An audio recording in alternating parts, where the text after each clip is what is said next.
You have just become the owner of a Bannister Deluxe Model 7614B, the supreme achievement in high fidelity.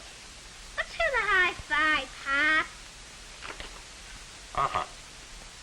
Place the records on the spindle. Well, I've done that. 78 RPM. Turn on-off switch to on. Allow 5 seconds for warm-up. Volume control. Bass equalizer. There. Now, Joey boy, you're really going to hear something.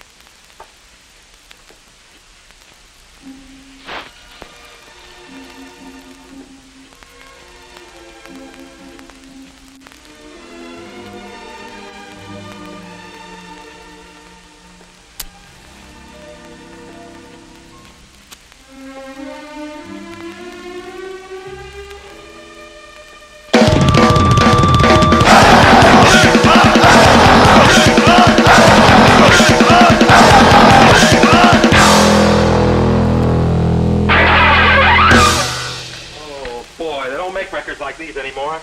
Preview.